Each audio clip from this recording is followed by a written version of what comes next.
Hi, and welcome to this episode of Frank and Mary here in Northborough. If you haven't seen the show before, my name is Art Bergeron. My day job is as an elder law attorney at Myrick O'Connell over in Westborough. But this is not about my day job. This is about my friends Frank and Mary. If you've seen my seminars at the Northborough Library or at other places, you know that Frank and Mary's goal in life is to live in their house until they die and be buried in the backyard. And if that's Northborough, that means they want to stay right here. They don't want to go to Marlborough or Westboro or to visit their kids in San Diego. No, they want to stay here. So the question is, who are the people they need to know? What are the programs they need to know about in order to do exactly that? So my co-host, who started almost immediately after she started working at the senior center at the beginning of COVID, so no one's ever seen her except like on television. No, that's not really true. Is my friend Liz Tridiak, who has been finding these great guests for us to talk to about all of those people you need to know. And today she's got some folks that are directly relevant to the senior center. So Liz, whom do we have today? Hi, Arthur. Today we have two very, very important people to myself, to the senior center, to the community. We have Muriel Sweener, who is the vice chair of the Council on Aging Board, and we have Carrie Martinick, who is the president of the Friends of the Senior Center Board. So like you were just mentioning, Arthur, I started right as COVID hit. Today is actually my 1-year anniversary in the role. Oh, and yes, congratulations. Happy anniversary. I could not have done it without these two groups, without the COA board, without the Friends, without the support that they provide the senior center. This past year would have, I don't even know the words to describe what the year would have been like without these two. So what I hear a lot, Arthur, is what's the difference between the Friends of the Senior Center and the Council on Aging and the senior center itself? Don't they all do the same thing? So I thought I'd invite Muriel and Carrie on the show to describe what each group does. So if you don't mind, I'll jump right in and I'll ask Muriel, what is the Council on Aging Board and what do people need to know about it? All right, the Council on Aging Board is part of the overall senior center. We try to stress this again and again. There are three main components: director, the Council on Aging, and the Friends. And we always have problems with people being able to discern whether, or who is doing what for the senior center in those capacities. So Adrian, who's the chair of the Council on Aging, Adrian Cost, developed this, what we call the 3 circles. One, and I have to keep referring to this because I'm new on the Council on Aging now. So the first circle, that's the Council on Aging. The second one is the director, and the third circle is the Friends. So the council is the advisory staff, basically. The director, we don't need to tell you what that involves, but you're responsible for it all. And that includes the staff, the programs, and the building. Lots to do. And then the Friends that Carrie is president of, they are the fundraising portion of the circle. So that's the 3 circles in a nutshell. So, and we all meet in other meetings. Carrie from the senior center or the Friends board, she joins the Council on Aging meetings every night to bring us up to date, as well as Liz. And through those workings, we all are on the same page, hopefully, knowing which one is doing what, but it's all for the same purpose. But we all have our special missions. So that's basically it in a nutshell. Yeah, thank you, Muriel. So every senior center is a little bit different. Some senior centers, their Council on Aging board is supervisory, but most, I would say, the Council on Aging board is advisory. So anytime I need help with policies or procedures or knowing what's going on in the community or what's happening in the world of aging news, the Council on Aging board is really there to keep me on top of all these topics and help me out with that. Correct. Then Carrie, do you want to tell us about what the Friends of the Senior Center is all about? Yeah, sure. So thanks for that. And thanks for walking through that, Mariel. I think that's really important. And you forgot to mention that you're a past president of the Friends of the Senior Oh, Center. yes. So you're I'm certainly, still kind of in that mode from time to time. I have to keep slapping myself once in a while. yes. So I follow some great leaders here. But in any case, the Friends of the Senior Center, we're a 501c3 organization. And what we do is we raise funds, as Mariel mentioned. We raise money to provide for these programs and services for the Senior Center that's not covered in the town budget. We were founded in 1991, so it's been 30 years this year that we've been in operation. Just really quickly, I want to take a minute just to mention the board members that we have because everybody works super hard and it's truly the heart of the organization. We have Ron Doucette, the vice president, Henry Scolante, he's the treasurer, Jane Fletcher is assistant treasurer. We have Carolyn, did I say Carolyn already? Carolyn Scolante, the secretary. We have Ed Bombard, Jan Campello, Joe Kelly, Jeff Koopman, Forrest Lyford, he does our membership, Martha Mikhailowicz, Pat O'Hearn, Jim Priest, Sue Savage. And then we always have Adrian, as Muriel mentioned. Adrian Cost is the chair of the COA. She'll attend our meetings, and Muriel usually comes as well. Did I forget somebody? I think I got everybody. I just want to like everybody. But in any case, we have 423 members, and we really rely on the generosity of the community. So that's it in a nutshell for the Friends. And do the Friends that must be the group that's not only doing the fundraising? Do the Friends also you find them solicit? Do you solicit them a lot for contributions also? For the Friends board or the members? The members. The members, yes, the members. So a part of being a member, you could pay to be a member, and those membership fees actually help as part of our fundraising initiative. So we have, and I think at a later point I can talk about the different fundraisers. But one thing we have is membership dues and annual fund, and that really helps to support what we're doing. So you mentioned the fundraising piece, what's outside of our town budget. So our operating budget from the town includes things like staff salaries, utilities for the building, contractual services to keep this place running, a little bit of programming money, things like that. We utilize the Friends group to supplement that. So Carrie, would you mind telling us some of the things that you've sponsored in the past? Sure. So our biggest thing that we sponsor each year is the Northborough Times. And if you're over 60 or maybe it's 65, you usually get a copy of the Northborough Times. You should get one once a month in the mail. We also send it to some, there it is. We send it to some non-residents who are members of the Friends as well. So that's our biggest expense. And what the Northborough Times does is it helps to get the information out there about all these great programs and services that Liz and the Council on Aging is coming forward with, just to let everybody know how to engage. Some other things that we've done, just to highlight a few, we funded last year, over the last 18 months, we funded the strategic plan and rebranding for the Senior Center. So that was a really big initiative to help modernize some of the things we're doing, modernize the look and feel, just make it, build some excitement around it and get more people beyond just a smaller subset to feel like, oh, wow, this is a place that I can be involved with and come to and all of that. We've helped in, I think, way long ago, Muriel, this may have been while you were president, just helping get the bistro up and running. Yes. Yep. Yes. So that's something that I think everybody loves and really misses. I know I do. Things like fuel assistance, new equipment. We donate to the Veterans Luncheon. This past year, we just donated to the Hometown Heroes Banners program, the St. Patrick's Day dinner in coordination with Community Meals. Fun things like the piano, pool table, ping pong table, the shades in the bistro, so everybody wouldn't have to, get blistered by the sunshine in there. But little things like that. And I remember, because once again I've been watching the kind of the Northborough Senior Center, which is really kind of one of the great examples of the way a senior center can really be a center of the whole community, not just the senior center. Yeah. The way that the senior center really grew that bistro program by providing the money actually for the initial staffing there. I mean, you say you kind of helped out, but that was everything. I mean, you started off, you had a great space, but without the people, there would have been nothing. It would have just been a big room with a lot of tables.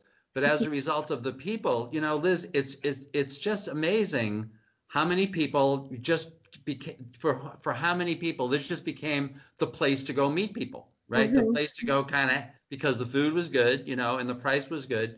And it sounds like it just, you know, it evolved into something that has just become a staple, but it was really because of the vision of the Friends group, you know, which was really pretty wonderful. They're crucial to us here and everything that we do.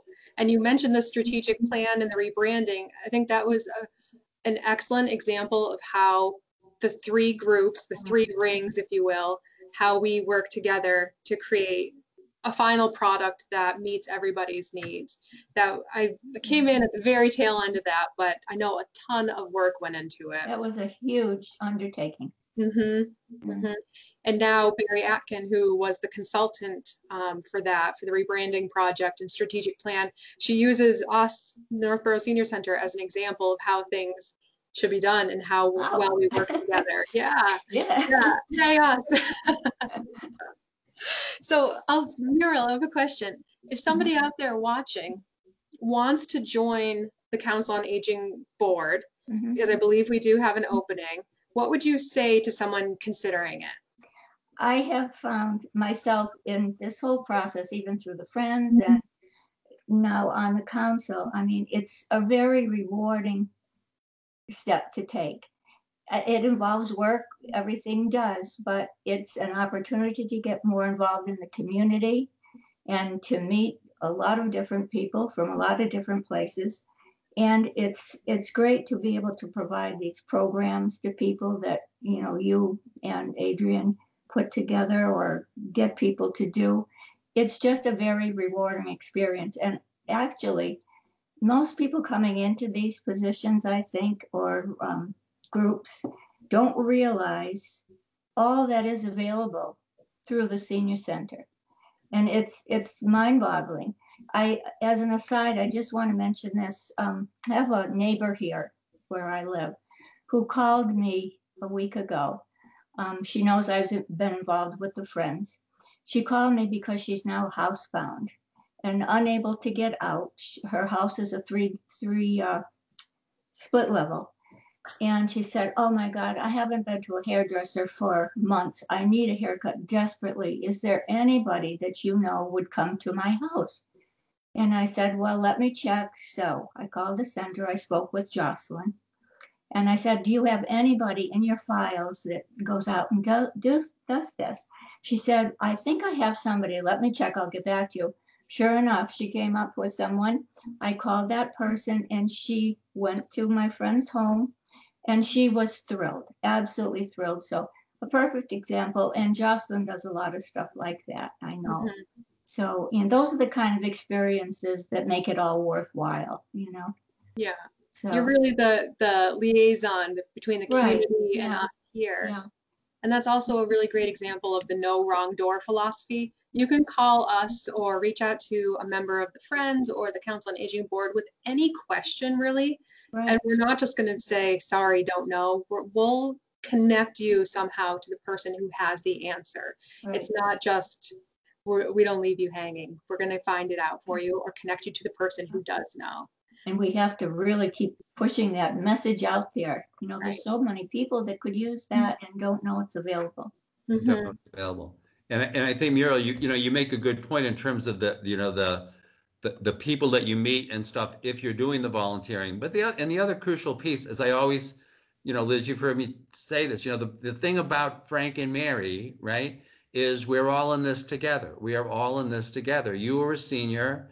It may be that you come to a point in your life because you're a senior where at some point it may be you really need something. It may be that you're frail. It may be that you need some help.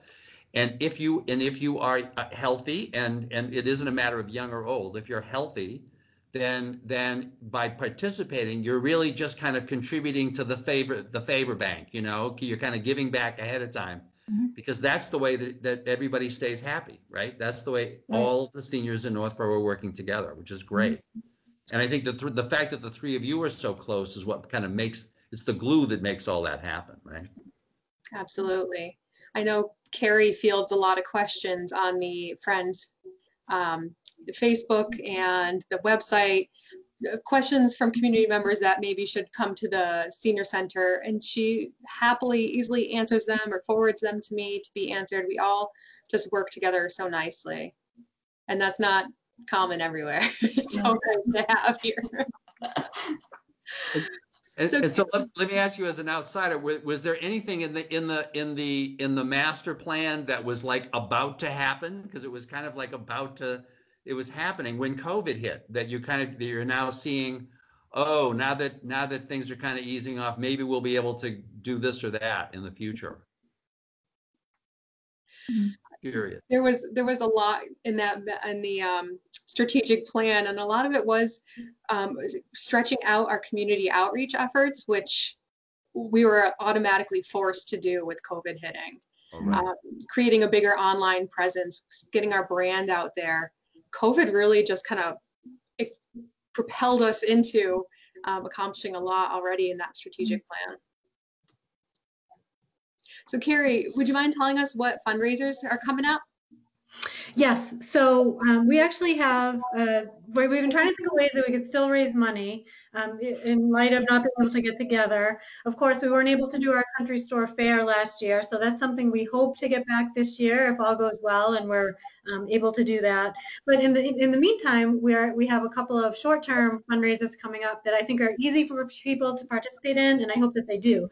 The first is the Fund Drive, and that will run from May 1st to the 17th. The Fund Drive is within coordination with Savers, and what they'll do is they'll donate money to the Friends based on the weight of donations, and donations consist of just clothes you're getting rid of, linens, towels, things like that, soft items, even shoes, belts. Just put them right in a kitchen trash bag, tie it up, a white kitchen trash bag, bring it to the senior center. There'll be a trailer there between May 1st and 17th from 10 to 2 p.m. Jan Capella is actually heading that one up if you know Jan or want to reach out and have questions about it. But it's a nice, easy way to help the senior center make money. We're talking about a couple other ideas because we really like events to get together. It's so nice to be able to not just raise money, but enjoy each other's company. So we're talking about maybe this summer, well, we can be outside for sure, doing some sort of cornhole tournament or a car wash. So I hope people will stay tuned for that a little bit. But we're excited about getting back together and raising funds again. It's still needed, even though the center hasn't been able to be open. That's still important. Right. Thank you, Carrie. So is there anything else that that we should share with the community while we have everyone's attention? I do have something, unless Muriel, you have something you want to throw No, out? go ahead, Carrie. I can't think of anything offhand. Well, one question I get a lot, and I wanted to make sure to point out, was that some people ask me, do I have to be over 60 to join the Friends of the Senior Center? And I wanted to make it clear to people that you don't have to be. There's no age. You can be any age. And in fact, I find that in my particular age group, say from 40 to 50, it's actually a really good time to be part of the Friends of the Senior Center, because you may find yourself in the position I found myself, where I was trying to take care of my kids and also take care of my parents. And it's a really stressful time in life when you're trying to figure out the right resources for that.